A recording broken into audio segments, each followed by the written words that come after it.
right, last video was a bit off. I'm not sure. I haven't done this in like 4 days, so maybe I just need to pick up some momentum. So, so this is a quote from keep freaking David Lynch. Nothing is ever really perfect, but if it's finished and it feels complete, then the door opens to the future. And that's in an interview. I don't know if you guys know David Lynch. He's a film director slash script writer and creator and all that good stuff.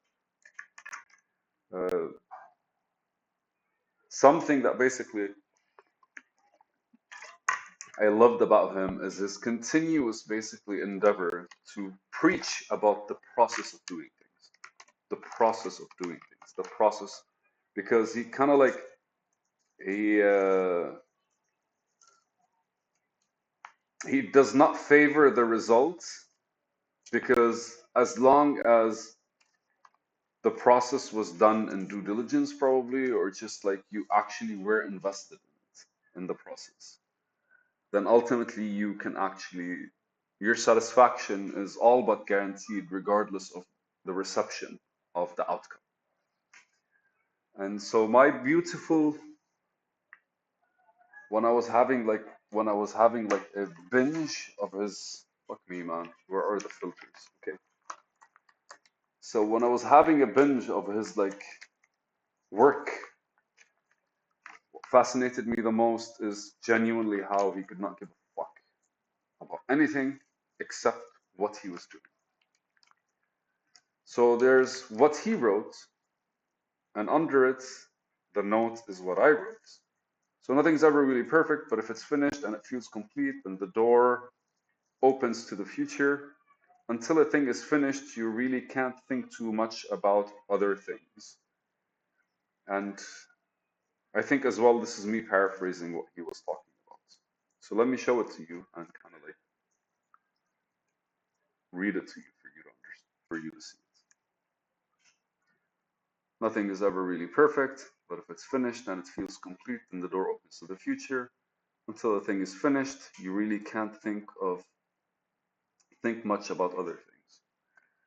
That I agree with. There's a book I read, or I haven't completed, but I still basically go back to, and it's called The Art of Getting Things Done by I think David Allen. And one of the things that David Allen discusses is basically organizing our to-do lists. And what is our to-do lists but completed thoughts? So what does a completed thought is you engaging fully with what's going on in your mind, and when that happens, effectively you kind of like deduce what needs to be done from like you completing what's in your mind. For example, I want to learn music. That's just a thought, right?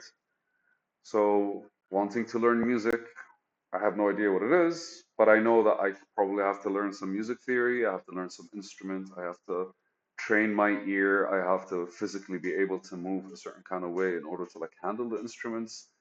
So that's basically me deducing what learning music is about. And then after that, I kind of go like, oh, learning an instrument. Okay, so choice of instruments, right? I have to make a choice. So making a choice of instruments. And then I chose the guitar, and then from there you go like, okay, so you have to learn music theory and apply it on the guitar. You have to like be able to like move your fingers certain kinds of way, like practice some stuff. You have to learn the beat, you have to learn the rhythm, you have to learn the melody structure and harmony and basically grooves and all these kinds of stuff. Great. How do you learn grooves? And then the more I actually like translate that thought into like more tangible approaches, the more it becomes a to-do list and basically a structured thing, anything I can do. When it comes to David Lynch, he basically created an art of allowing his thoughts to kind of like facilitate how they want to look based on his current abilities. And his art, which is not really the art of making movies, it's not the art of movies, it's the art of making them.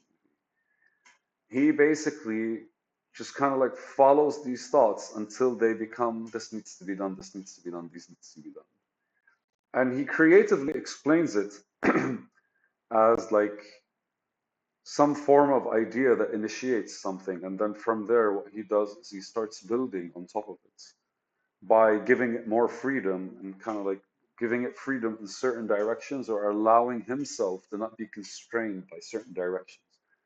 So that as the thought goes, he could actually have an opinion at some point, and then the thought maybe it would come back a bit and then go in a different direction, or maybe would just kind of like negotiate with his opinion.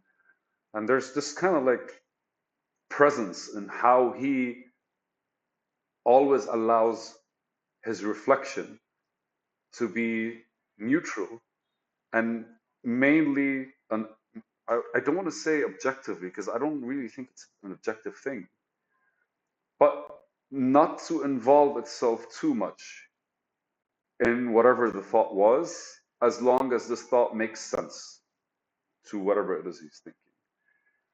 And what he was describing one of his films, or I think one of his series, where he basically like initiates the entire series. And he was describing how he got the idea for the series. And he was like walking or like looking at something, and then he had a vision for like chopped off ear. And then he was like, okay. And then he basically had a vision of just like people playing in the yard and then finding it. And then basically like it's a crime series. And what the fuck is going on? So that basically how he builds his structure. And when he was talking about his work, he was very calm about when it came to reflection about perfection, because he was describing how he looks at the end results, and he always goes like, I could change this, I could change this, I could change this. But his core is always like, but that's a completely different movie, because whatever that I'm looking at right now is finished. It's not perfect, but it's finished. And that acceptance from his side, that this is ready to just go into the world as it is, and anything that comes afterwards is a completely different process that piggybacks on what happened with this and gives kind of like form to every small ounce of energy that he threw towards that engagement. And, and here I'm writing until a thing is finished. You really can't think much about other things, because that basically is, you're not really like being present with it, allowing it to completely express itself.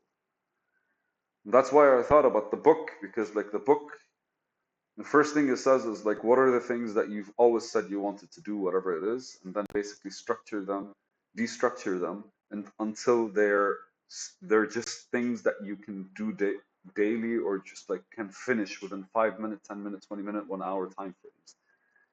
And the more you get over these things, the more the bigger things in your day kind of like just, because there's nothing left to put your attention on, then you're able to kind of like put your attention on those things.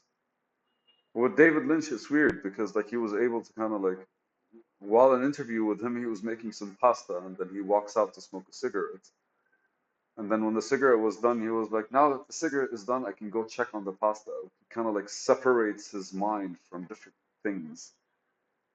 It just shows the skill of being present is beyond just you realizing that, well, it's beyond you. The skill of being present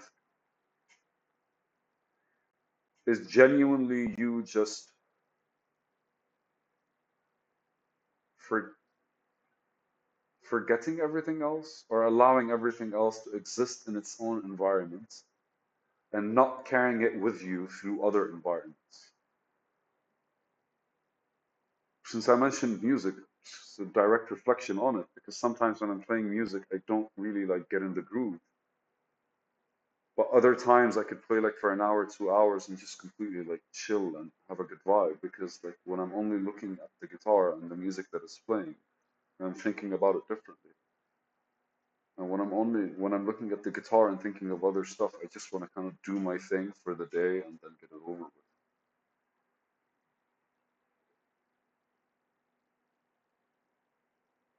So to highlight the thing that kind of like got to me is being present is allowing all the different things that roam around your head to exist only within their own environment.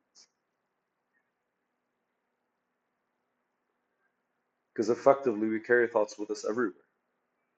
And by doing that, what we're doing, we're kind of like relinquishing the moment with where we're relinquishing our existence in the current environment because we're bringing thoughts from a different environment.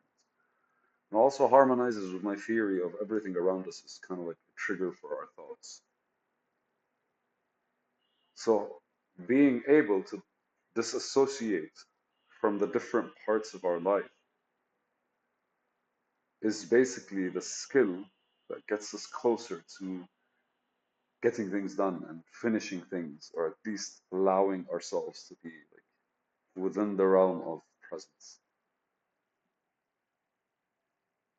Being present is dissociating your thoughts, is allowing your thoughts to exist only in their environment and not bringing them with you to another environment. I think that's actually pretty cool. It's a video.